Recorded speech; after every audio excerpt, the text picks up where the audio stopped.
Busy ಮಾರ್ನಿಂಗಲ್ಲಿ ಬ್ರೇಕ್ಫಾಸ್ಟ್ಗೆ puliyogare ಮಾಡಬೇಕು ಅಂತ ಯೋಚನೆ ಮಾಡ್ತಿದ್ದೀರಾ? ಹಾಗಾದರೆ ಕ್ವಿಕ್ಕಾಗಿ ನಮ್ಮ ಮೇಲ್ಕೋಟೆ ಸ್ಟೈಲಲ್ಲಿ ಪುಳಿಯೋಗರೆನ ಮಾಡಿ ನಿಮ್ಮ ಮಕ್ಕಳು ಸಹ ಎಂಜಾಯ್ ಮಾಡಿಕೊಂಡು ಪ್ಲೇಟ್ನ ಖಾಲಿ ಮಾಡ್ತಾರೆ. Hi Cholas fam, welcome back to our YouTube channel. ಪುಳಿಯೋಗರೆಗಳಲ್ಲೇ ಫೇಮಸ್ ಆದಂತಹ ಮೇಲ್ಕೋಟೆ ಪುಳಿಯೋಗರೆನ ಹೇಗೆ ಮಾಡೋದು ಅಂತ ನೋಡೋಣ ಬನ್ನಿ.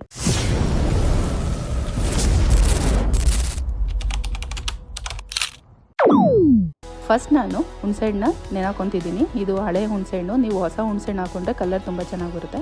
ಸೊ ಬಿಸಿನೀರು ಹಾಕಿ ನೆನೆ ಹಾಕ್ತಿದ್ದೀನಿ. ಇದನ್ನೊಂದು 10 ಮಿನಿಟ್ಸ್ ಬಿಟ್ಟರೆ ಸಾಕು, ಬಿಸಿನೀರಲ್ಲಿ ಬೇಗ ನೆಂದುಬಿಡುತ್ತೆ. ಅದು ನೆನೆಯೋ ಅಷ್ಟರಲ್ಲಿ ನಾವು ಪುಳಿಯೋಗರೆಗೆ ಪುಡಿ ರೆಡಿ ಮಾಡ್ಕೊಳ್ಳೋಣ.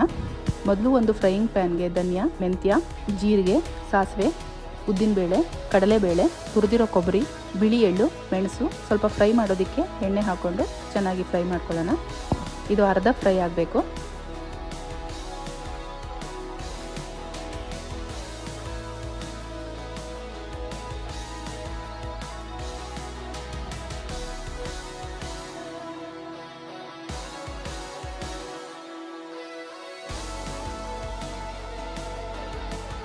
ಇವಾಗ ಇದು ಅರ್ಧ ಫ್ರೈ ಆಗಿದೆ. ಈ ಟೈಮಲ್ಲಿ ನಾನು ಬ್ಯಾಡಗೆ ಮೆಣಸಿನ್ಕಾಯಿ, ಖಾರಕ್ಕೆ ಒಣಮೆಣಸಿನ್ಕಾಯಿ ಹಾಕ್ಕೊಂಡು ಫುಲ್ ಫ್ರೈ ಮಾಡ್ಕೊಳ್ಳೋಣ.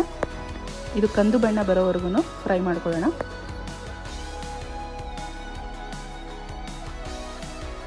ಸೊ ಇದು ಆಲ್ಮೋಸ್ಟ್ ಫ್ರೈ ಆಗಿದೆ. ಇವಾಗ ನಾನು ಇದಕ್ಕೆ ಗಸಗಸೆನ ಸ್ವಲ್ಪ ಆ್ಯಡ್ ಮಾಡಿಕೊಂಡು ಒಂದು ಸ್ವಲ್ಪ ಹೊತ್ತು ಬಾರಿಸ್ಕೊತೀನಿ. ಸೊ ಹುರಿದಿದ್ದು ಆಗಿದೆ. ಇದು ಕಂಪ್ಲೀಟಾಗಿ ಕೂಲ್ ಆಗೋಕ್ಕೆ ಬಿಡೋಣ. ಒಂದು ಮಿಕ್ಸಿ ಜಾರ್ಗೆ ಟ್ರಾನ್ಸ್ಫರ್ ಮಾಡಿಕೊಂಡು ನುಣ್ಣಗೆ ಪುಡಿ ಮಾಡ್ಕೊಳ್ಳೋಣ. ನೋಡಿ ಕಲರ್ ಎಷ್ಟು ಚೆನ್ನಾಗಿ ಬಂದಿದೆ ಅಂತ. ಸೊ ನಮ್ಮ ಮೇಲ್ಕೋಟೆ ಪುಳಿಯೋಗರೆ ಪುಡಿ ರೆಡಿ ಆಯಿತು.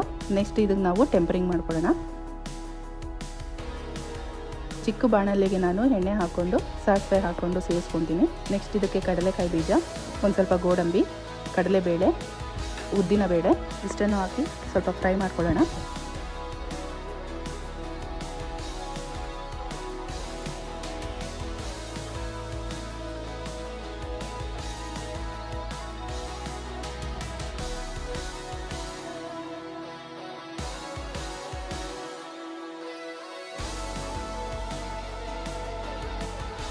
ಸೊ ಈಗ ಇದು ಆಲ್ಮೋಸ್ಟ್ ಕಂದು ಬಣ್ಣಕ್ಕೆ ಬಂದಿದೆ.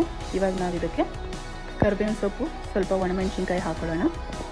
ಈ ಪುಳಿಯೋಗರೆಗೆ ಮೇಯ್ನ್ ಬೇಕಾಗಿರೋದು ಹಿಂಗು ಸ್ವಲ್ಪ ಜಾಸ್ತಿನೇ ಹಾಕೊಳ್ಳೋಣ. ಮತ್ತು ಸ್ವಲ್ಪ ಅರಿಶಿನದ ಪುಡಿ, ಸ್ವಲ್ಪ ಕಪ್ಪು ಎಳ್ಳು, ಒಂದು ಸ್ವಲ್ಪ ಬಿಳಿ ಎಳ್ಳು ಇಷ್ಟನ್ನು ಹಾಕ್ಕೊಂಡು ಒಂದು 2 ಮಿನಿಟ್ಸ್ ಎಣ್ಣೆಲಿ ಬಾರಿಸ್ಕೊಳ್ಳೋಣ.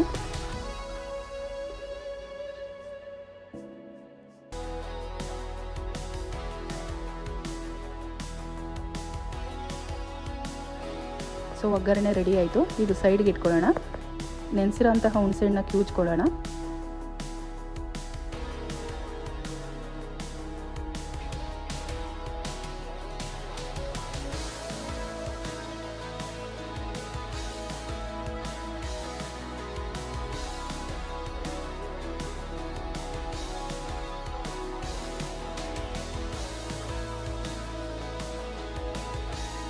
ಈಗ ಹುಣಸೆಹಣ್ಣಿನ ರಸನ ಬಾಣಲಿಗೆ ಟ್ರಾನ್ಸ್ಫರ್ ಮಾಡ್ಕೊಳ್ಳೋಣ.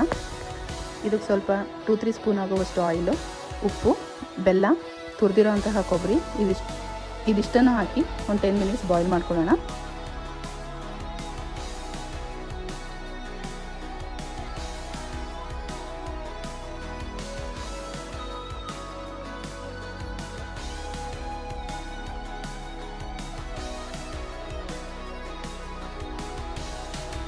ಈಗ ಹುಣಸೆಹಣ್ಣಿನ ರಸ ತಿಕ್ ಕನ್ಸಿಸ್ಟೆನ್ಸಿಲಿ ಬರ್ತಿದೆ ಅಂದಾಗ ನಾವು ಪುಡಿ ಮಾಡಿರೋಂತಹ ಪುಳಿಯೋಗರೆ ಪುಡಿನ ಹಾಕಿ 1 ನಿಮಿಷ ಬಾರಿಸ್ಕೊಂಡು ಫ್ಲೇಮ್ನ ಆಫ್ ಮಾಡೋಣ.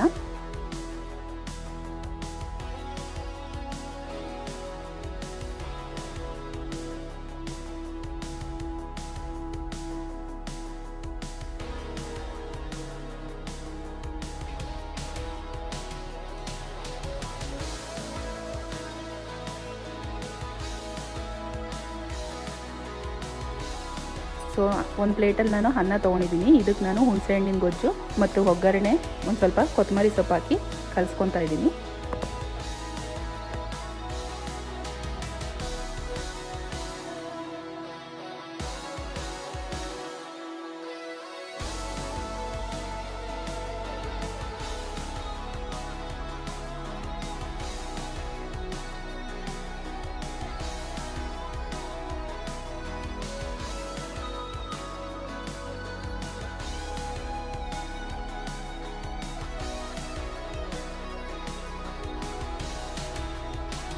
ಸೊ ಇದಾಗಿತ್ತು ನಮ್ಮ ಸಿಂಪಲ್ ಹಾಗೂ ಟೇಸ್ಟಿ ಮೇಲ್ಕೋಟೆ ಪುಳಿಯೋಗರೆ.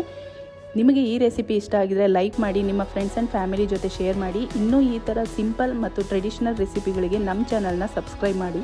ಮುಂದಿನ ವಿಡಿಯೋದಲ್ಲಿ ಮತ್ತೆ ಭೇಟಿ ಆಗೋಣ. ಅಲ್ಲಿವರೆಗೂ ಟೇಕ್ ಕೇರ್, ಬಾಯ್.